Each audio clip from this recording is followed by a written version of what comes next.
Chapter 1. Young Davy. Davy Crockett was born on August 17th, 1787, in Greene County, Tennessee. In 1787, America was a new nation. Most of the territory was a wilderness. Davy Crockett was born in the wilderness. His father, John Crockett, was an Irish immigrant. He fought in the American Revolution. He was a very courageous man. Davy had a difficult childhood. His family was poor. When he was 12 years old, his father said, "Davy, our family doesn't have any money. You must go to work as a cattle herder." "All right, Father," said Davy. "I'm happy to help the family." Davy traveled 400 miles on foot. He took cattle from Tennessee to other places. When he finished his work, he was far from home. He was lost. Davy walked 400 miles. When he returned home, he was very tired. Davy gave his father the money he made. His father was happy and said, "Thank you, Davy. Now we have some money for the winter months." "I can do it again to help the family," Davy answered. The years passed. Davy went to school when he had time. He spent most of his time hunting in the forest. He was the best shooter and hunter in Tennessee. He entered many shooting competitions and won them all. He called his rifle Old Betsy. For years, Davy hunted bears and other wild animals. He was a trapper. Once he hunted 100 bears in 6 months. It was dangerous to hunt bears, but Davy was very courageous and strong. He knew the forest well. The Indians were his good friends. He ran fast and was a strong fighter. He fought with the wildcats of the mountains. Some people said that one day Davy saw a raccoon in a tree. He wanted to shoot it, but the raccoon saw him and said, "Wait a minute. Are you Davy Crockett?"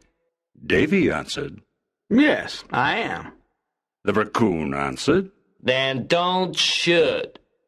I'll come down from the tree." And the raccoon came down from the tree. Chapter 2. The Creek Wars. Everyone liked Davy Crockett. He was always happy, with a big smile. He was honest and always helped others. Davy was a tall man. He wore a coonskin cap, buckskin trousers, and a buckskin jacket. He always carried his long rifle, Old Betsy. In 1806, Davy married Polly Finley. She was a school teacher. They had 2 sons and a daughter, John, Joseph, and Judith. After a few years, the Crockett family moved into the Tennessee Hills. The Tennessee Hills were near hostile Indian country. In 1812, the war between the United States and Britain began. The Mohawk and Creek Indians fought with the British against the Americans. The American General Andrew Jackson organized a small army. He wanted to fight the Creek Indians and the British. Davy fought with this army. He was a scout. because he knew the territory well.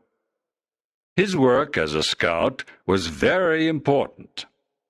Davy traveled across Tennessee, the Mississippi Territory, Florida, and Louisiana with General Jackson's army.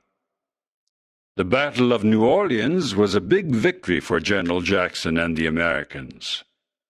The war ended in 1814. The British lost the war. The Indians lost their territories and went away. New American families settled in the Tennessee hills. At the end of the war, Davy returned home to his family. Unfortunately, his wife, Polly, died. Life was again difficult for Davy. He worked as a trapper and took care of his 3 children. After some time, Davy met Meg Mackinac. Meg's father was an American trapper. Her mother was a Cherokee Indian. Davy fell in love and married her. They had twins. Davy named the twins George and Washington in honor of America's first president. There were now 5 children in the Crockett family. Chapter 3. Davy enters politics. Davy and his big family wanted to live in Lawrenceburg, Tennessee. Davy bought a covered wagon. He and his family put all of their things inside the wagon: chairs, tables, beds, clothing, and many other things. 4 strong horses pulled the big wagon. Davy and his wife sat in the front. The 5 children were inside the wagon. After traveling in the forests and mountains, they arrived in Lawrenceburg. This was their new home. Davy opened a mill. He was a hard worker. His neighbors liked him. Everybody in Lawrenceburg liked him. He became a representative of the town government. He was very popular. People liked listening to his stories about hunting bears and about the War of 1812. They admired his honesty and courage. Davy was different from other politicians. His speeches were never boring. His message was clear. He spoke to the people in simple language. He dressed like them, too. He always wore his coonskin cap and his buckskin trousers and jacket. One day, at an important meeting, he didn't know what to say.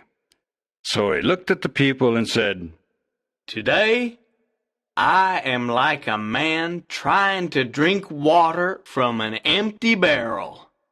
I'll tell you a funny story, and then we can go home." Davy soon became a representative of the government of Tennessee. Now he was in politics. He helped his people in many ways. At first, many politicians laughed at Davy because he never wore a suit. After some time, these politicians admired and respected him.